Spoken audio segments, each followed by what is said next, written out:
छोटी आंखें चीनी बानी, दगाबाजी की यही निशानी। नाइजीरिया में चीन की हुई बड़ी बेइज्जती। अमेरिका भारत को दे रहा है F-35 तो बौखलाए हुए चीन ने अपने नए लड़ाकू विमान की करी घोषणा। क्या खासियत होगी इस विमान में? क्या दुनिया को भारत चीन विवाद में उलझाकर ताइवान को कब्जे में लेगा चीन? क्या आने वाले 50 सालों तक लड़ाई लड़ेगा चीन? आइए जानते हैं इन खबरों को विस्तार से। चीन अमेरिका और रूस की तरह महाशक्ति बनना चाहता है। इस महाशक्ति बनने के चक्कर में उसने हथियारों के व्यापार पर भी अपना हाथ डाल रखा है और उसके शिकार बन रहे हैं नाइजीरिया, सऊदी अरब, पाकिस्तान, नेपाल, ऐसे छोटे छोटे देश जो कि काफी महंगे हथियारों को रूस और अमेरिका से नहीं खरीद सकते हैं, लेकिन उनके लिए बात बराबर हो जा रहा है। चीन का कोई भी सामान, चाहे वो छोटा सा खिलौना हो या बड़ा सा हथियार हो, दूसरे देशों के लिए तो बड़ी ही घटिया क्वालिटी का होता है। एक तरफ चीन से कोरोना निकलकर पूरी दुनिया में फैल गया, उस समय चीन ने जो मास्क, पीपीई किट पूरे देशों को दिए, उनमें से अधिकतर खराब क्वालिटी के ही निकले। सभी देशों ने शिकायतें भी करी और अब नया मामला तो पोल खोल दे रहा है चीन की, लेकिन बेशर्म चीन को कुछ भी फर्क नहीं पड़ता है। बेशर्म चीन की यह कहानी है। घटिया माल पकड़े जाने के बाद भी वह बेशर्मी से चुप रहता है। बात दरअसल यह है कि नाइजीरिया को हाल ही में चीन ने बेचे थे ड्रोन और उसके ड्रोन आसमान से टपक रहे हैं, यानी कि बड़ी ही घटिया क्वालिटी के हैं। अमेरिका से चोरी करके चीन ने टेक्नोलॉजी तो हासिल कर ली ड्रोन की, लेकिन चोरी करने में लगता है कुछ चूक हो गई, जिसकी वजह से ये लगातार तीसरी बार था जो नाइजीरिया को बेचे गए ड्रोन आसमान से टपक रहे हैं। इससे पहले लैंडिंग के वक्त ड्रोन में आग लग गई थी, तब चीन ने सारा दोष नाइजीरिया पर डाल दिया था और अब तो सीधे के सीधे आसमान से ही टपक जा रहे हैं। लेकिन इस मामले में चीन कुछ भी नहीं कह रहा है, यानी कि घटिया माल बेचकर भी बेशर्म चीन खामोशी से जवाब दे रहा है और उसकी खामोशी उसके घटियापन को बताती है। भारत को अमेरिका F-35 और F-15 विमान दे सकता है। इस खबर के बाद ऐसा लगता है जैसे कि चीनी अधिकारियों को सांप सूंघ गया है। वजह यह है कि इनके टक्कर का उनके पास कोई हथियार नहीं है, लेकिन अब एक नया दावा कर रहा है चीन। वैसे आपको बता दें, F-35 काफी सालों से इस्तेमाल कर रहा है अमेरिका या अमेरिका के द्वारा बेचे गए देश जैसे कि इजराइल। F-35 की खासियत यह है कि यह हल्का है, इसकी रेंज भी काफी ज्यादा है। पहली बार इस्तेमाल करने के बाद इजराइल ने एक साथ 50 F-35 का ऑर्डर दिया था अमेरिका को। इजराइल के अनुसार यह विमान काफी ताकतवर है और युद्ध में खेल को बदलने वाली क्षमता रखता है। इस लड़ाकू विमान को ऐसी तकनीक से बनाया गया है जिसमें यह रडार की पकड़ से बच निकलने की क्षमता होती है। रडार में नहीं दिखने की वजह से यह शत्रु के विमानों को कम वक्त में गिरा सकता है। इसमें खास सेंसर लगे हैं जिसके कारण डेटा जल्द से जल्द सैन्य कमांडरों के साथ साझा किया जाता है। साथ ही ये विमान रडार को जैम करने की क्षमता भी रखते हैं। F-35 विमान के 3 प्रकार हैं। पहला F-35A जो आम विमानों की तरह टेक ऑफ करता है, दूसरा F-35B जो सीधे हेलीकॉप्टर की तरह लैंड कर सकता है, यानी वर्टिकल लैंडिंग की क्षमता रखता है, और तीसरा F-35C जो कि एयरक्राफ्ट कैरियर यानी कि युद्ध पोतों से उड़ान भर सकता है। F-15 को दुनिया का सबसे महंगा लड़ाकू विमान कहा जा रहा है।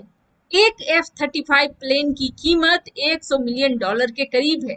अब बता दें, अमेरिकी सीनेट में एक प्रस्ताव पारित हो रहा है जिसके अनुसार अमेरिका भारत को इन विमानों को आपूर्ति करेगा, जिसकी वजह से चिंता में आ गया है चीन।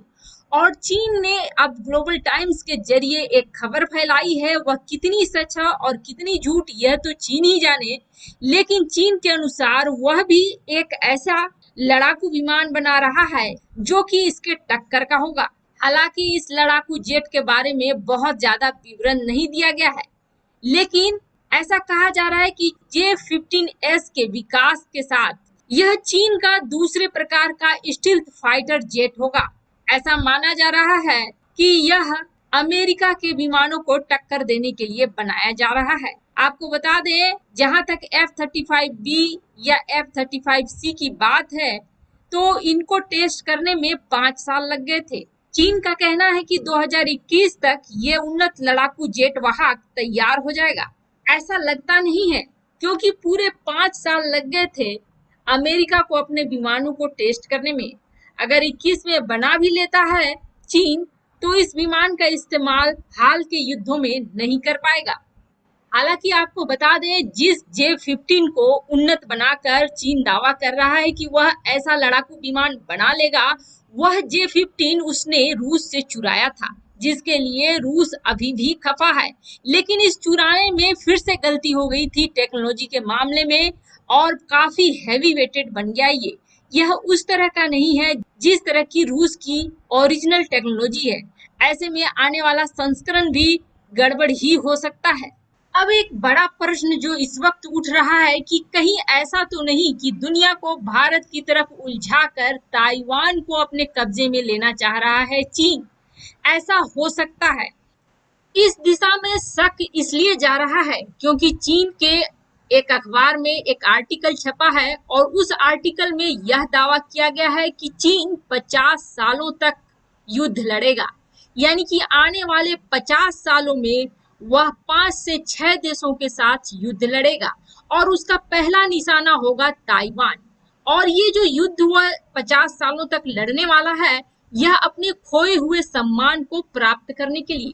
यानी कि आज से 100 साल पहले जो उसका साम्राज्य था, जो युद्ध की वजह से टुकड़ों में टूट गया और किसी किसी देश के अंदर चला गया, उसे वापस पाने के लिए, उस सम्मान को वापस पाने के लिए चीन काफी सालों से रणनीति कर रहा है।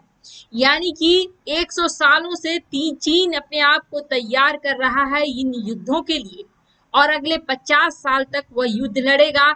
यहाँ तक कि रूस के साथ भी वह युद्ध लड़ेगा। अब बात यह आती है कि उस लेख के अनुसार पहला टारगेट बनाया गया है ताइवान को। उसके अनुसार यह कहा गया है कि ताइवान आसानी से तैयार होने वाला नहीं है। ऐसे में चीन को अपनी सैन्य शक्ति का इस्तेमाल करना होगा। 2020 से 2025 तक के काल में ताइवान को अपने में मिला लेना होगा चीन को, और उसके लिए यह भी दावा किया गया है कि अगर ताइवान की तरफ से जापान या अमेरिका आता है तो 6 महीने युद्ध चलेगा और ताइवान चीन के अंदर आ जाएगा और ताइवान पर चीन का कब्जा हो जाएगा। हालांकि यह लेख भविष्य में कितना सही होता है यह तो आने वाला समय बताएगा, लेकिन ताइवान ने अपनी तैयारी शुरू कर दी है। ताइवान ने जोरदार टक्कर देने के लिए चीन को अपने रिजर्व फोर्स को ट्रेन करना शुरू कर दिया है। आपको बता दें, ताइवान का कुल रिजर्व फोर्स 15 लाख से ज्यादा है। ऐसे में यह एक बड़ी शक्ति है जो ताइवान को युद्ध के समय मदद करेगी। साथ ही साथ अमेरिका के साथ तो उसका करार है ही, लेकिन यह जरूर दिख रहा है कि चीन का अपने पड़ोसियों के साथ विवाद चल रहा है। यह पड़ोसी भारत भी हो सकता है और ताइवान भी। इस वक्त सबसे बड़ी खबर यह निकल कर आ रही है कि चीन ने अपने 12,000 मिसाइलों को ताइवान की तरफ तैनात कर दिया है। वैसे चीनी अखबारों और ताइवान की अखबारों का माने तो भारत से ज्यादा तनाव इस वक्त चीन और ताइवान के बीच है। इसलिए ऐसा दावा किया जा रहा है कि अगला युद्ध यानी कि 2020 में जो युद्ध होने वाला है वह भारत के साथ नहीं होगा बल्कि ताइवान के साथ होगा। ताइवान भी इस तरफ तैयारी कर चुका है। ताइवान ने काफी बड़े फैसले लिए हैं। यहाँ तक कि ताइवान ने अपनी नेवी और अपने एयरफोर्स को युद्ध मोड में तैनात रहने के लिए कह दिया है। साथ ही साथ ताइवान ने रिजर्व फोर्स पर ध्यान देना शुरू कर दिया है। रिजर्व फोर्स को उतना ही मजबूत बनाया जा रहा है जितना मजबूत की ताइवानी सेना है। ताइवान की रिजर्व फोर्स को हर उस चीज की ट्रेनिंग दी जाएगी और हर वह हथियार दिया जाएगा जो ताइवान की सेना के पास है। यानी कि पूरी तरह सेना के हिसाब से तैयार कर रही है ताइवान के रिजर्व फोर्स को। इन हालातों को देखें तो ताइवान के साथ अगर चीन का युद्ध होता है तो वह एक भयंकर युद्ध होगा। आने वाली वीडियो में हम लोग आपको बताएंगे कि रूस पर चीन कब हमला करेगा। साथ ही साथ भारत पर अगर 2020 में हमला नहीं करता है चीन तो कब करेगा और कैसे करेगा।